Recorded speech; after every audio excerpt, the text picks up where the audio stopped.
Hello, আসসালামু আলাইকুম জনগণ। আজ যাচ্ছি আমরা মানিকগঞ্জ কোম্পার। তাহলে দেখতে থাকুন। আজ যে আপনারা এমটিভির পর্দায় দেখছেন এর জন্য আমি অনেক খুশি।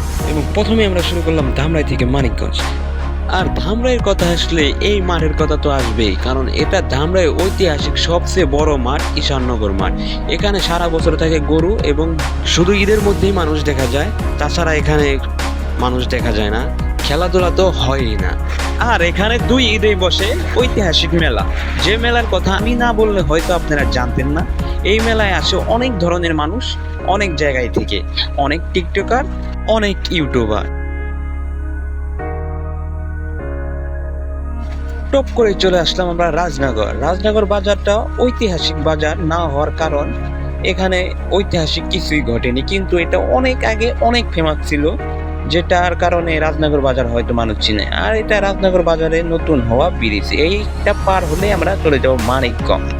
অতঃপর আমরা পা রাখলাম মানিকগঞ্জে। মানিকগঞ্জের রাস্তার যে ভিউ অসাধারণ। রাস্তার দুপাশে গাছ থাকার কারণে রাস্তাটাকে আরো সুন্দর দেখা যায়। আমরা এই সামনে দেখতে পাচ্ছি আকুল চন্দ্র উচ্চ বিদ্যালয়ের বিল্ডিংটা একটি আছিল মনে হয়, ভেতরে মনে হয় একটি বিল্ডিং আছে। যাই হোক, বিল্ডিং তো বড় কথা না, বড় কথার ভিউ। এই স্কুলের যে ভিউ, মাথা নষ্ট করা ভিউ। এই স্কুলের চারিপাশে যে প্রাকৃতিক সৌন্দর্য, সেটা মাথা নষ্ট করা। এবং এই স্কুলের সাথে থেকে দেখলে বুঝতে পারবেন এই স্কুলের চারিপাশে যেরকম ভিউ। আমরা ভিতরে ঢুকতে চেয়েছিলাম, কিন্তু স্কুল বন্ধ থাকার কারণে আমরা ঢুকতে পারিনি। যাই হোক, আমরা চলে আসলাম আটিগ্রাম ইউনিয়ন পরিষদ। আটিগ্রাম ইউনিয়ন পরিষদটা দেখতে অনেক সুন্দর, আর অনেক গাছগাছালি থাকার কারণে এখানে এসির কোনো দরকার নেই। যাই হোক, আমরা চলে যাচ্ছি আটিগ্রাম টু কাটিগ্রাম রাস্তায়। আটিগ্রাম টু কাটিগ্রাম রাস্তার যে ভিউ, মাথা নষ্ট করা ভিউ। এখানে দুই পাশে রয়েছে গাছ, এবং গাছের কারণে রাস্তাটা আরও সুন্দর দেখা যায়। এবং এখানে যে প্রাকৃতিক হাওয়া ফিল করা যায়, সেটা অন্য কোথাও হয়তো ফিল করা যায় না। এবং আমরা সামনে গিয়েই দেখি আলিফ গার্ডেন। এই গার্ডেনে কোনো মানুষই আসে না। যাই হোক, এই গার্ডেন অল টাইম বন্ধই থাকে। এবং আমরা যাচ্ছি এই রাস্তাটার ভিউ, ভাই মানিকগঞ্জ মানে ভিউ দিয়ে ভরা। কিছুক্ষণ যাওয়ার পরে দেখলাম দুজন লোক আমাদের ভিডিওতে আসার জন্য ধীরে ধীরে যাচ্ছে। যাই হোক, আমরা ভিডিওতে নিয়ে নিলাম তাদের। অবশেষে আমরা এসে পড়লাম কাটিগ্রাম। কাটিগ্রাম থেকে আমরা যাব কুম্পা। ভাই, এসে পড়েছি প্রায়। কাটিগ্রামের ভিউটা অনেক সুন্দর, কিন্তু রাস্তাটা একটু খারাপ, কারণ এটা বাজারের রাস্তা তো, তার জন্য একটু খারাপই।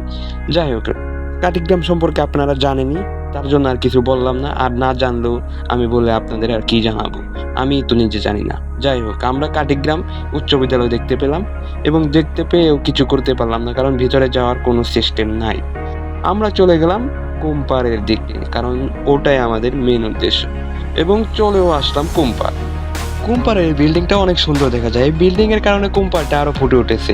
এবং কুম্পারের পাশে আছে দুটা চায়ের দোকান বা রেস্টুরেন্ট, যাই হোক, চার দোকানের মতোই দেখতে। ওখানে চাই খায় বেশিরভাগ। এটাই হলো সেই গরিবের সুইজারল্যান্ড। এখানে পানি আসলে অনেক সুন্দর দেখা যায় ভিউটা, এবং এখানে পানি ছাড়াও অনেক সুন্দর দেখা যায়। কিন্তু এখন ঈদের সিজন চলতেছে তো, তাই মানুষ অনেক কম। কিন্তু ঈদের সিজন চলে গেলেই মানুষ অনেক বেড়ে যায়। যখন বন্ধ পায়, মানুষ সবাই এখানে ছুটে আসে শুধু ভিউ দেখার জন্য। এখানে চারপাশে থাকে অনেক মানুষ, মানুষের জন্য হাঁটা যায় না।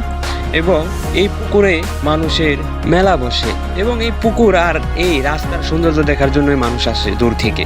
আমাদের ভিডিও এখানেই শেষ। আমাদের ভিডিও দেখতে হলে চোখ রাখুন বিটিভির পর্দায়। ধন্যবাদ।